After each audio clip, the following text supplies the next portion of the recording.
नहीं कट बोलिए वृंदावन बिहारी लाल की, राजा रानी की।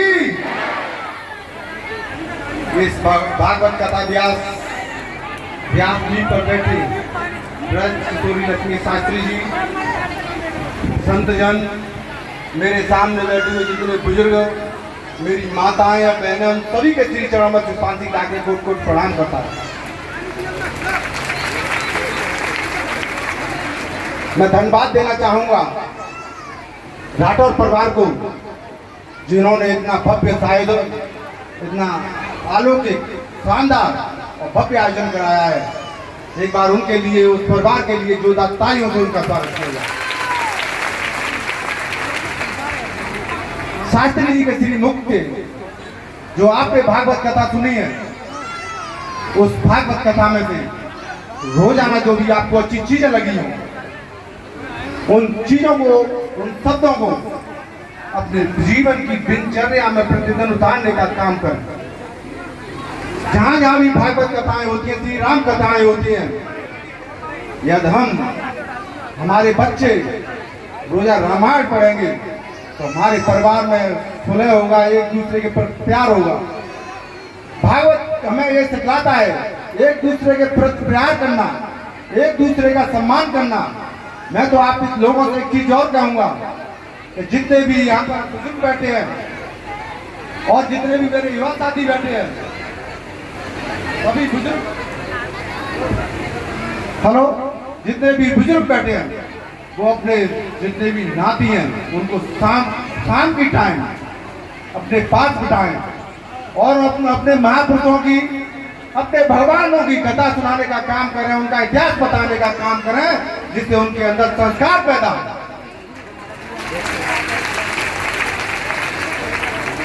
आज मोबाइल की चकाचौंध वाली दुनिया में हम घंटों अपने परिवार से दूर रहने का काम करते हैं। परिवार में कोई रिश्तेदार आ जाता है तो उसे बेचारे को ये नहीं पता है कि ये हमारे साले का लड़का है, कि हमारी भतीजी है, कौन है, क्योंकि वो अपने मोबाइल में लगा है तो वो अपने मोबाइल में लगा है। इन रिश्तों को पहचानिए और मोबाइल से आप अपनी जिंदगी में जितना ज्ञान हो सके उस ज्ञान को प्राप्त करने की कोशिश करिए, क्योंकि मोबाइल में आप चाहें तो देश दुनिया की जानकारी भी कर सकते हैं और चाहें तो उससे कोई दूसरा ज्ञान भी प्राप्त कर सकते हैं। इसलिए मैं आप सभी से अनुरोध करना चाहूंगा, माताओं बहनों से, जितनी मेरी माताएं बैठी हैं, वो अपनी बहुओं को जिस तरीके से एक माँ अपनी बेटी को प्यार करती है, उसी तरीके से अपनी बहू को प्यार करे तो ये समझ लो आदि जाति समस्या का समाधान हो जाएगा। लेकिन मैं बेटियों से भी कहना चाहता हूं, मैं भी एक बेटी का बाप हूं। मैं जितना अपनी बेटी से प्यार करता हूं, दुनिया में किसी और से प्यार नहीं करता। क्या मैंने अपनी बच्ची को प्यार किया है तो समय समय उसे डांटा नहीं है? जरूरत पड़ती है तो बेटी को डांटते भी है। इसलिए मैं कहना चाहूंगा, यदि आपके सास ससुर आपको डांटते हैं तो आपके माता पिता हैं, आपको कोई दूसरा नहीं डांट रहा, आपके माता पिता डांट रहे हैं, आप उनकी सेवा करने का काम करें। जिस दिन सास बहू को बेटी समझ लेगी और बेटी सास ससुर को अपने माता पिता समझ लेगी, समझ लो यह उसी दिन से राम राज्य पुनः चालू हो जाएगा। श्री शास्त्री जी की तमाम कथाएं हमने YouTube के माध्यम से सुनी है, बाई फेस सुनी है, हमने जा कर समय दिया है। क्यों दिया है? कि हम चाहते हैं तो लोग चाहते हैं भागवत कथा तो सुनते हैं, लेकिन भागवत कथा का सुनने का तात्पर्य यह नहीं है कि आपने जो ज्ञान दिया है उसे यहीं खत्म करते हैं।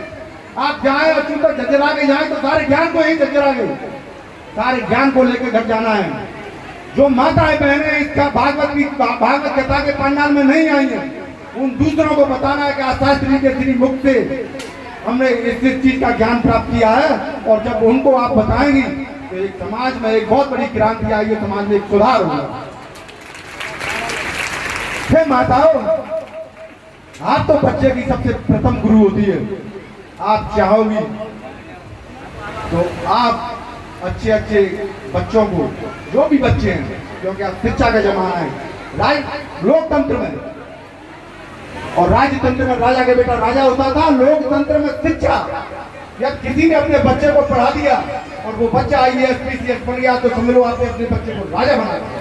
इसलिए विशेष करके मेरे युवा बच्चों, ये मेरी बेटियों, क्योंकि मैंने एक चीज देखी है, बेटा भाग्य से पैदा होता है, बेटियां सौभाग्य से पैदा होती है। बेटा एक घर का मान बढ़ाता है, बेटियां 2 घरों का मान बढ़ाती हैं। ये बेटियों, आप चाहोगी तो इस देश को पुनः एक बार सोने की चिड़िया बना दूंगा। आप पढ़ो, आप पढ़ाएंगे तो आप अपने बच्चों को पढ़ाएंगे, एक समाज में एक नई क्रांति आएगी। इसलिए मैं आपसे पुनः अनुरोध करूंगा, जो भी शास्त्री जी ने अपने श्रीमुख से 7 दिन 8 दिन जो भागवत कथा कही है, उस भागवत कथा में जो भी आपको अच्छा लगे, आपके जीवन में जिससे आपका उद्धार हो सके, अपने अंदर से जो गलत विचार उनको त्याग दो और अच्छाइयों के साथ अपने बुजुर्गों का मान सम्मान करना सीख जाओ। देखो, बिटियां पढ़ती हैं, बेटे पढ़ते हैं, और बिटिया बेटे पढ़ते हैं अपने बूढ़ों बड़ों से और समाज के बूढ़ों बड़ों से राम राम पैर नहीं छूते हैं, तो शिक्षा का भी मैं कोई महत्व नहीं समझता हूँ। जहाँ भी कोई भी बुजुर्ग दिखाई दे, हमारी माता दिखाई दे, उसके प्रणाम करो, उसको नमस्कार करो, चाहे वो किसी भी जाति का हो, किसी भी धर्म का। जब आप ऐसा करेंगी तो समझ लो मैं समझ जाऊंगा। अपने शास्त्री के श्रीमुख से 7 दिन की भागवत कथा सुनिए। इसी शब्दों के साथ मैं अपने विचारों को इसी जगह पर प्रणाम करता हूँ, क्योंकि आप कहेंगे कि कोई नेता है और भागवत देने लग गया, आप आइए भागवत सुन ले, और भाषण सुनने के लिए आपको सिर्फ समय नहीं है। इसलिए आपको एक बात पुनः भगवान श्री राम का जयकारा लगाना है। जय श्री राम, भारत माता की, राधे राधे, वृंदावन बिहारी लाल की।